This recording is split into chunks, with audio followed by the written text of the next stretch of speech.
everybody. Here we are. It's raining, just like New Zealand. So we're going live to Facebook as well. So if we've got any questions coming through, Cam's going to ask me what the questions are. But if you guys have any questions, can you ask us as well? So the main thing with today's workout is, you've all done Ironman before, so you know it's pretty straightforward. It's just an activation session, really. I wouldn't be too worried if you don't go on the bike. Hi, Christine. Today, just purely because we don't want to have you having any issues. I don't want to hear of anybody crashing their bike today because they went out for a training ride and they didn't really need to. And also, there's a high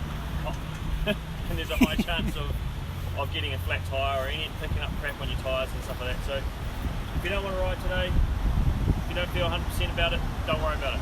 If you do, go for an easy spin, but just be really, really careful. Nikki. We're going to jump in the pool, but you guys are, not me. Do a little activation workout, and then you can do a bit of a run workout. We're quite lucky here because it's really close to the far turnaround on the run anyway, so you can sort of familiarise yourself with that part of the course. So,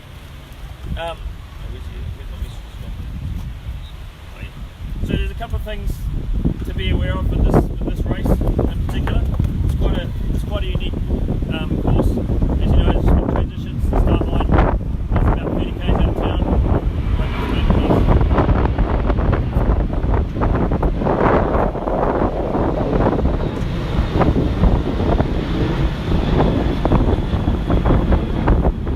Heading for better weather. This is what happens in Hollywood. So there's a couple. So I've done this race quite a few times now. So I've sort of learned a lot of what not to do as well as having good races here. So the first thing I would recommend is don't be late to getting up to Palm Cove. Some of the foot traffic athletes have stayed up there, are staying up there tonight, which is a great idea. But if you can, make sure you can get there early, because one thing that you find is when you get there, you actually park quite a long way away from the race venue. And today, when you go and load your bikes up, you should actually go and find out where you're going to park your car, because we've had to walk 15 minutes to get to the transition area. And for you, particularly the 7.3, you start really, really early. It's really dark when you get there. And last year I got there 5 minutes before they closed transition, and it was so stressful. So don't be late getting there, and just be aware that it's a long walk, this transition. So first thing, don't be late. Whether you're driving up or you're taking the bus up, just be familiar with where you're going to be dropped off and the whole process for getting to get to the transition area and setting yourself up. It's going to be dark and it might be a little bit cool, so just dress accordingly for it. The other thing is it's a massive field in this race as well. So there's a 70.3 in the Ironman, and there's a lot of teams as well. So there's heaps of people up there. So it's really, really busy carnage. So I would almost suggest that you just say goodbye to your friends and family as soon as you leave the vehicle, and just pin it for the transition area. Yeah, that's certainly what I would do. So with the swim start, it's a rolling start for the Ironman, and for the 7.3 you guys have waves. When you start, it's going to be dark. So, and the Ironman is not so bad because you start an hour later. But when you start, you're looking out into the water and you can't really see much. So if you've got low light goggles, it's a really good idea. But it's surprising how quick the sun comes up. But if it's a day like today where it's quite overcast, there's not going to be any sun at all. And I'm not sure what colour the buoys are this year, but I think last year they were purple, so they were quite dark to see. So it's just a bit of a challenge to be aware of. But for those guys that are for doing the Ironman, you guys have a rolling start, so you're corralled into your expected swim times. So make sure you know what you're going to be doing or what you expect to be doing, and particularly for the competitive ones, just get to the front of that group, because you kind of want to be some of the first ones in the water. You don't really want to be too far back and having to work your way through the field. But if you are in the corral, just be aware that there might be some faster people racing behind you, and if anyone does come up to you during the race, then they have actually gained time on you. So be aware of how much they may have gained on you, what sort of level of athlete they are, and whether or not they're a threat to you. Can I ask a question about that? Yeah. So does the race start when you cross the coming mat, and so at the end if someone's in front of you, Yeah. right, if you're in front of someone from behind you might actually beat you? Yeah. Okay. Yeah. There have been Kona spots that have been lost by rolling starts. So and podium places, which can be quite frustrating. So just be really aware of that. Like, be super focused on who's around you, and if you think that you've caught them or they've caught you, and just whether or not what's happening there. It's quite a long walk. Also, it's quite a long walk to the start area from where your transition area is again. So just be aware that there is time sensitive stuff.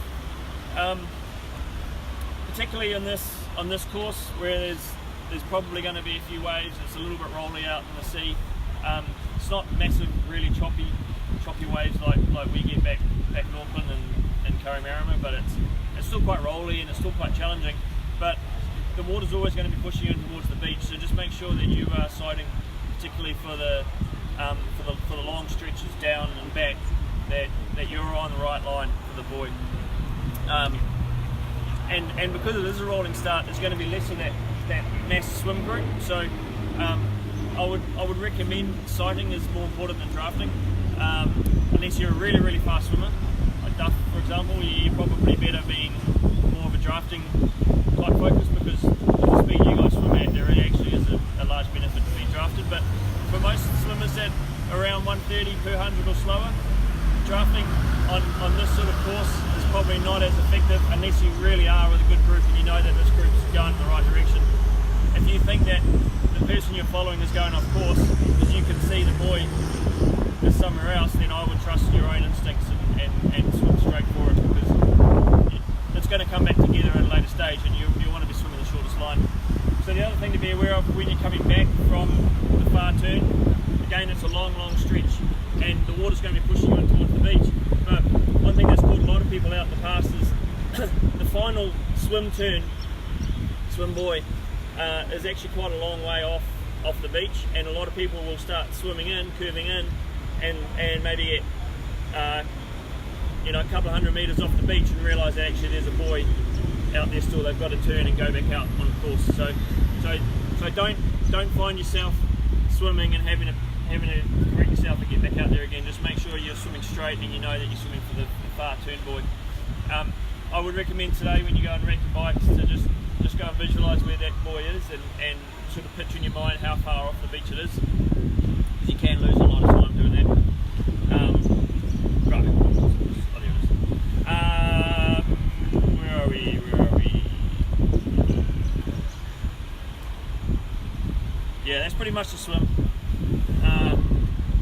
Visualise off the beach and what it's going to be like tomorrow. So for the bike, this is a really cool bike course. There's a lot of features to this that I really enjoy. So the first thing that you're going to notice is as you're heading out of the transition areas, there's a little bit of a rise to a residential area and you get up to the highway. Don't rush that part, just take your time, get your shoes on, get a bit of fuel into you. Once you get up onto the motorway, up onto the highway, you're about a K&a-half into it, then you can settle into your work and really get focused on it there.